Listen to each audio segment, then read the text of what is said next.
तो हॉलीवुड वाले Oscar movie यानी कि जोकर का पार्ट 2 रिलीज हो चुका है दृश्यम वाले दिन में, यानी कि 2 अक्टूबर को। मैं अपनी तरफ से कोई स्पॉइलर नहीं दूंगा, चिंता मत करो। तो सीधे सीधे बताता हूँ कि पार्ट 1 के मुकाबले ये वाला पार्ट थोड़ा नीचे है, लेकिन फिर भी दुनिया जहां के मूवी से ये आगे ही रहेगा।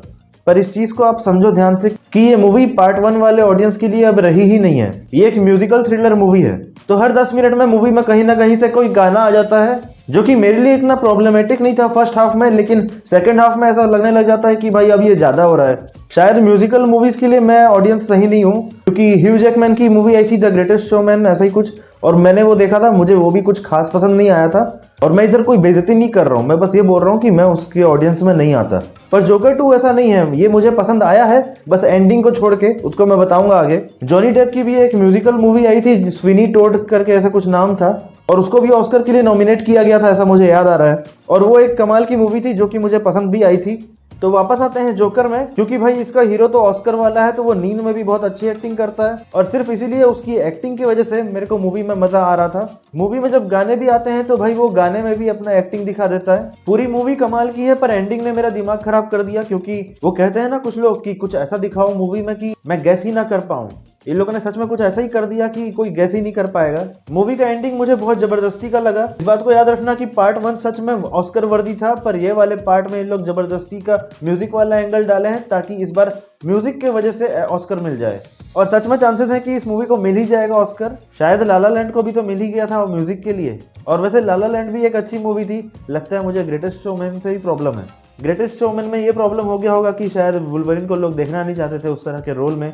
अरे वापस जोकर में आओ यार, कहाँ जा रहे हैं। अगर अच्छी एक्टिंग के साथ, अच्छे डायरेक्शन के साथ हर 10 मिनट में आप गाना झेल सकते हो तो ये मूवी आपके लिए है। अरे एक बात तो मैं बताना ही भूल गया कि 12 बजे के शो में सिर्फ 4 लोग आए थे, और फिर हम लोगों ने पैसा मिला के 2 एक्स्ट्रा टिकट खरीदा। अब क्या करोगे भाई, इंग्लिश में लगाए हैं तो कितने ही लोग आएंगे देखने के लिए। मूवी में जितने भी गाने हैं वो अच्छे हैं, और सिनेमेटोग्राफी कमाल की है, पर जो जादू जोकर 1 ने कर दिखाया था वो मिसिंग हो जाता है पार्ट 2 में।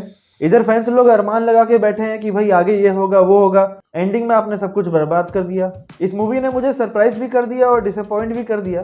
सरप्राइज इसलिए क्योंकि इन लोगों ने एंडिंग में कुछ नया करने की हिम्मत की है कि कोई सोचा भी नहीं होगा, और डिसअपॉइंट इसलिए क्योंकि मैं कभी चाहता ही नहीं था कि ऐसा हो। सारी उम्र मैं जोकर जा बढ़िया रहा, तेरे पीछे ये जिंदगी सर्कस हो गई। नेटफ्लिक्स की सीरीज याद है सेक्रेड गेम्स, नवाजुद्दीन सिद्दीकी की? सीजन 1 में उसको शेर की तरह दिखाए थे, सीजन 2 में उसको चूहा बना दिए थे। बस वैसा ही कुछ फील होता है इसके एंडिंग में। हमें वो जोकर पसंद है जो बदला लेता है, वो बुरा बन जाता है, अपना हक पाने के लिए किसी को गोली तक मार सकता है। पर आपने उसे कमजोर दिखा दिया, बहुत कमजोर। ये आदमी जिंदगी से लड़ना सीख चुका था, यहाँ तक कि उसको जीने की पड़ी भी नहीं थी, पर क्योंकि उसकी जिंदगी में प्यार आ जाता है उसको फिर से जीने का मन करने लग जाता है। भाई जोकर इस मूवी का हीरो है, आपने तो उसे कचरा बना दिया आखिरी में। पार्ट 1 में आपने वही दिया था जो ऑडियंस को चाहिए था, पर ये वाले पार्ट में आप ऑडियंस को वो नहीं दे पाए। डायरेक्टर ने ये जानबूझकर किया है ताकि उससे पार्ट 3 और 4 ना बनवाया जाए जबरदस्ती, जैसे कि ये वाला पार्ट बनवाया गया है। और रही बात कमाई की, तो जोकर का पार्ट 1 इंग्लिश में रिलीज किया गया था और फिर भी उसने 67 करोड़ कमा लिया था इंडिया में। और ये वाले पार्ट को ये लोग हिंदी में रिलीज होने नहीं दिए अभी, पर फिर भी ये 67 करोड़ तो आराम से पार कर ही लेगा इंग्लिश में। सच तो यह है कि ये मूवी आपको समाज की असलियत दिखाती है। हर वो इंसान जिसने जिंदगी में कभी डिप्रेशन झेला है वो इस मूवी को जरूर पसंद करेगा, क्योंकि वो जानता है कि कैसा लगता है जब कोई आपको बिना मतलब का परेशान करे। तो जब आपको कोई पूछे भी ना कि भाई बता तेरी प्रॉब्लम क्या है, बैठ के बात करते हैं, और एट दी एंड जब बात होती है तो पता चलता है कि इसको तो बस कहानी सुनने से मतलब था, क्योंकि उसके एडवाइस में वो दम नहीं होता है। हर एक इंसान के अंदर बुराई होता है, और जब तुम ये मूवी देखोगे तो तुम्हारे अंदर का या तो बुराई जागेगा, या तो डिप्रेशन, या तो आर्टिस्ट। साथ ही इस मूवी को आप एक ट्रेनिंग की तरह देख सकते हो कि चाहे आपकी जिंदगी में चाहे कितना भी कुछ बुरा हो जाए, आपको इस तरह का इंसान नहीं बनना है, क्योंकि ये आपको इन चीजों को फॉलो करने के लिए नहीं बोलती और ना ही इंस्पायर होने के लिए बोलती है। वो अलग बात है कि देखते समय तो यही लगता है। मुझे लगता है कि इस मूवी के 2 ही मकसद हैं, एक तो तुम्हें दुनिया की सच्चाई दिखाने का, और दूसरा एक रिलेटेबल कंटेंट प्रेजेंट करने का।